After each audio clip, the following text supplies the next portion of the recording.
Ever heard of the Garifuna people? Well, I haven't either until I traveled to Central America and I found them living in Guatemala, Belize, and in Honduras. But this particular video is about the Garifunas living in Guatemala, La Buga, Guatemala. Hello, beautiful people. Welcome to my channel. It's me, Eb, from Eb's Migrations. Several years ago, I decided to leave the U.S. and embark on a journey of living abroad. That journey has led me to some beautiful places around the world. I share my journey to inspire you to take that leap of faith, follow your passion, and live your best life. There's no better time than the present. So what are you waiting for? Let's go. So I arrived to Guatemala from leaving from Belize, from Punta Gorda, Belize. So this is the dock in Belize, and it takes you straight from Punta Gorda to La Buga, which is known as Livingston now, Livingston, Guatemala. So Livingston, Guatemala is a separate island outside of Guatemala, not on the mainland, and the only way in is by boat, only way out by boat. So I stayed here at Casa Rosada. It's a hostel with private cabins as well.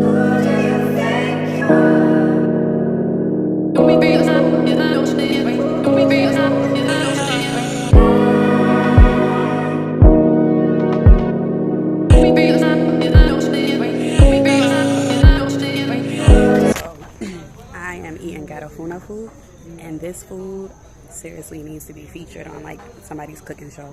The cuisine, the way they prepare, and I've had it in Belize, and now I'm eating it in Guatemala. It's quite different here in Guatemala. The coconut soup is like amazing.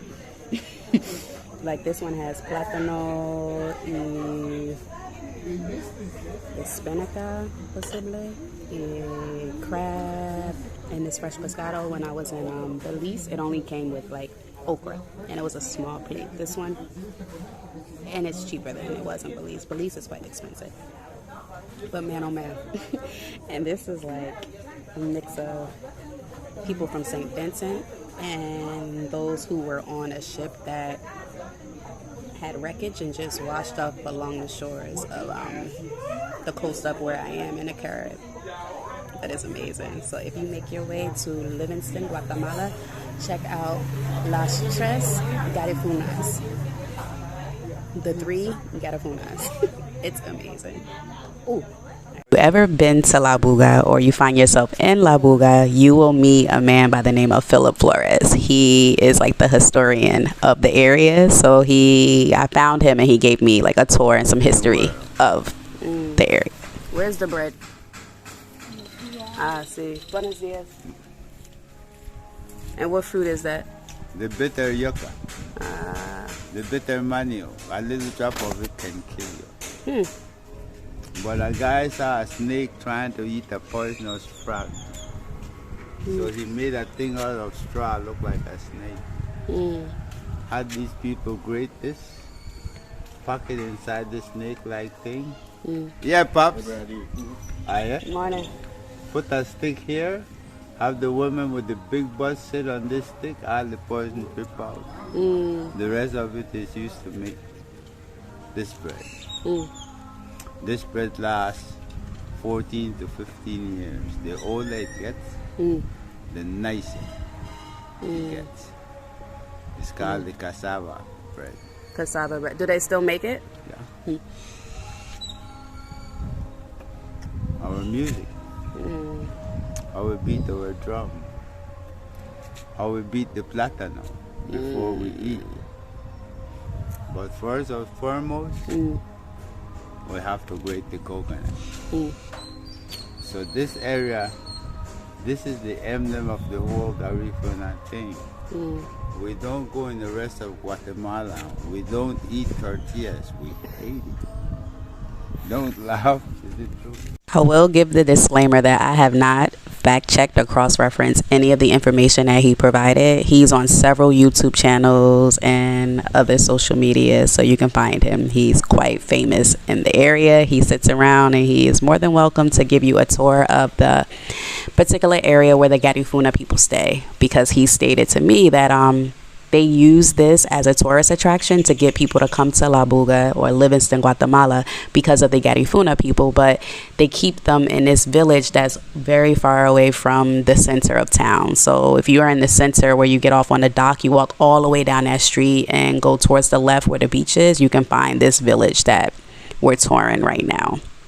So this is one of the restaurants that they have, and one of the more popular ones is by a sister by the name of Maria. So here is Philip giving some history on how the people from St. Vincent, which the Garifuna people are descendants of, how they arrived to some of the areas in Central America. That route, the British put them on a boat and towed them out to the high seas. But they put them on a boat that was captured, threw them out to the high seas, and cut the rope loose, so it was designed for them to drown. But the casualty of the waves pushed the ship, and beached it in Roatan. And when they got to Roatan, they named it still by Punta Gorda. They have West End. You have West End here. You have Coxon Hole here. You have French Harbor here. You have Oak Ridge here. Then you have, I don't remember. But all the ancestors of Garifuna came to this very point. Rotan. Panagora.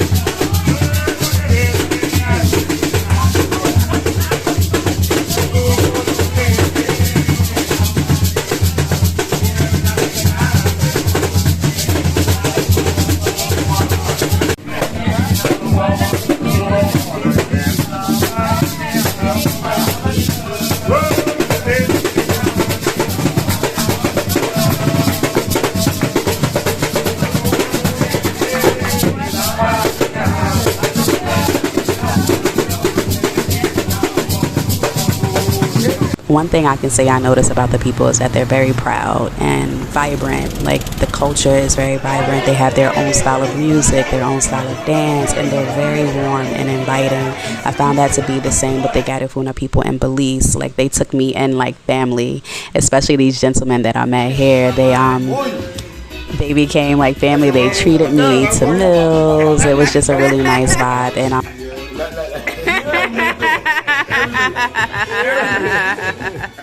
I got you.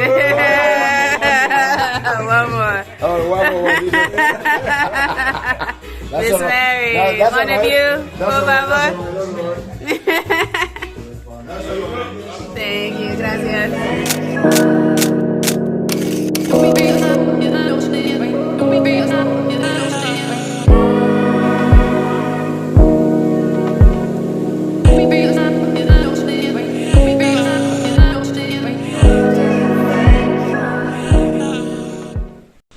one thing Philip noted was that the Garifuna language could potentially be extinct soon along with the people, and asked really, how do you prevent a language from becoming extinct? And he said, through the youth, through the children. And I said, well, how do you do that? And he said, the moms, the parents have to teach them to make sure that the language stays. And I thought that to be quite interesting.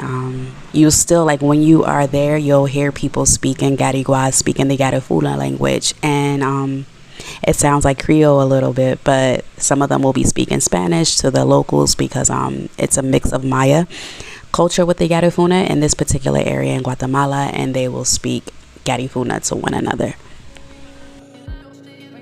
One that I met that became family to me gave me a ride from Guatemala to Honduras. They gave me a ride across the border, actually kind of deep into Honduras because that was my next stop. So that was really nice of them, and to me that's just a reflection of the Garifuna people.